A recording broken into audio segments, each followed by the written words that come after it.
তাহলে এটা গেল, এটা কিন্তু আলাদা আলাদা সেক্টর, বুঝা গেছে? আর প্রত্যেকটা বিষয়ে তোমরা পরীক্ষা দিবা, প্রত্যেকটা বিষয়ে সব নাম্বার এর হয়ে ফার্স্ট সেকেন্ড থার্ড নির্বাচন হয়। সুতরাং আমি যেটা বলবো যে প্রত্যেকটা বিষয়ে অভিজ্ঞ হতে হবে, কষ্ট হলো। তারপরে কি আছে? পৌরাণিক অভিনয়। পৌরাণিক অভিনয় বুঝো কি? পৌরাণিক অভিনয় বলতে কি? আগে রাজা বাদশাহ আচ্ছা, রাবণের যদি তুমি অভিনয় করে দেখাও, কিরকম করবে রাবণ? বুঝছো না? হ্যাঁ, এটা তো অভিনয় করতে হবে, পৌরাণিক অভিনয় করতে হবে। হ্যাঁ, ধৃতরাষ্ট্রের অভিনয় করতে পারো। ধৃতরাষ্ট্রের না কারা? কে ছিল ধৃতরাষ্ট্র? হ্যাঁ, ধৃতরাষ্ট্র পক্ষ, হ্যাঁ, কৌরবের ছেলে সন্তান। নাকি দাদা কি বলেন? কিন্তু এই যুক্তরাষ্ট্র কি ছিল? অন্য ছিল, জন্মগ্ন। ঠিক আছে, জন্ম থেকে অন্য ছিল। এর হচ্ছে অভিনয় করতে পারো। অভিনয়টা কেমন হবে? তুমি সেখানে হয়তো অফিসার হলো, আমি যুক্তরাষ্ট্র, আমি জন্ম থেকে ওই বিষয়ে একটু 5 মিনিটের মতো বললে হবে। ঠিক আছে, অভিনয় অভিনয় করে দেখে না।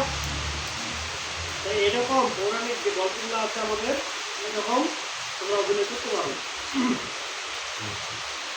এখন এখানে কিন্তু উপস্থাপনের বিষয়ে লিখছে যে প্রতিযোগিতার চরিত্র অনুযায়ী পোশাক, চরিত্র অনুযায়ী পোশাক। যেমন ওই যে বললাম, রাবণের যদি তুমি চরিত্র মানে অভিনয় করতে যাও, তাহলে রাবণের একটা মানে সাজগুচ্ছ নিতে হবে, তাই না? কি নিতে হবে না? অথবা রাবণের জায়গায় তুমি অন্য কিছু নাও, মন্দোদরীর অভিনয় করো। ঠিক আছে, আছে তো এখানে সাজগুজের তেমন একটা প্রয়োজন পড়ে না। তারপর হলো প্রত্যেক প্রতিযোগীর অভিনয়ের মাত্র 2 মিনিট সময় পাবে। কয় মিনিট? 2 মিনিট।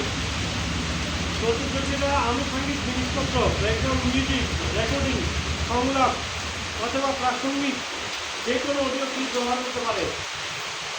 এখন এই যে বললাম যে তুমি হো হো করে বলবা, এমনটাও দরকার নেই। তুমি মিউজিক ব্যবহার করো, সেটা সাউন্ড বক্স থাকে।